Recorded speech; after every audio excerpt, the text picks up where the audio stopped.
আজকে 7ই নভেম্বর, আছি এখন সিদ্ধেশ্বরীতে।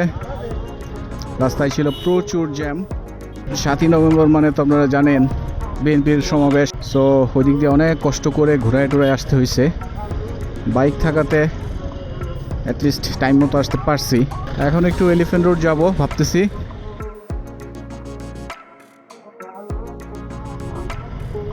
মিন্টু রোডে চলে আসছি। অফিসটা তো এখনও আছে, শুধু হারুন ভাই নাই।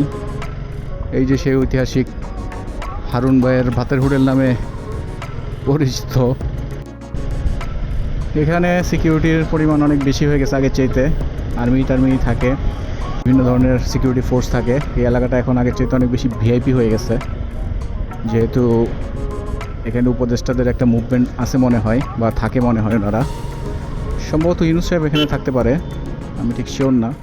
এই দিকটা ফাঁকা পাইতেছি, যেটা আগারগাঁওয়ের দিকে অনেক জ্যাম ছিল।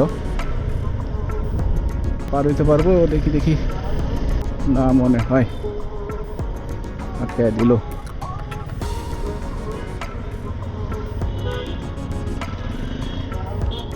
এদিকে একটু প্রেশারটা কম আছে, তাহলে তাড়াতাড়ি মনে হয় যাইতে পারবো।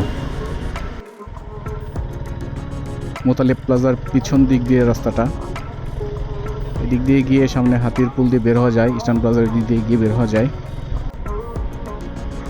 মনে হয় না সামনে গিয়ে হয়তো ধরা খাইতে হবে। এই জায়গাটাতে সবসময় একটা ট্রাফিক থাকে, কিন্তু আজকে তো দেখলাম যে পাইলাম না। সো খুশি হওয়ার কিছু নাই, যে কোনো সময় যে কোনো জায়গাতেই প্যারা খাইতে হইতে পারে।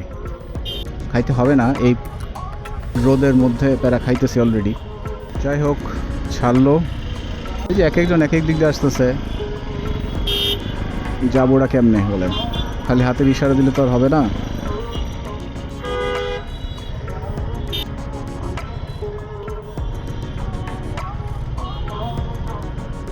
চলে আসছি এলিফ্যান্ট রোড, সামনে বাটার সিগন্যাল।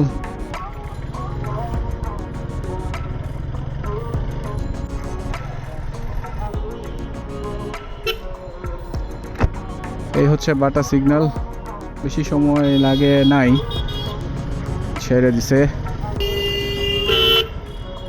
কোন দিক দিয়ে যাব?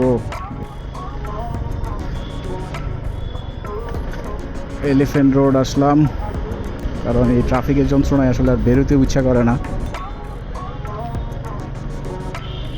এটা মনে হয় সিগন্যালের জন্য এই পর্যন্ত গাড়ি ঘোড়া চলে আসছে। বাম দিয়ে চলে যাই, বাম দিয়ে ঢুকাতে পারবো কিনা জানি না।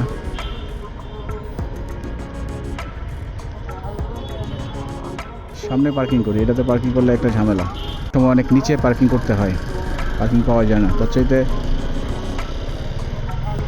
সামনে আরেকটা পার্কিং জোন আছে, ওখানে পার্ক করি, সেটাই বেটার। এই মার্কেটটাতে পার্কিং করি আলপনা প্লাজায়।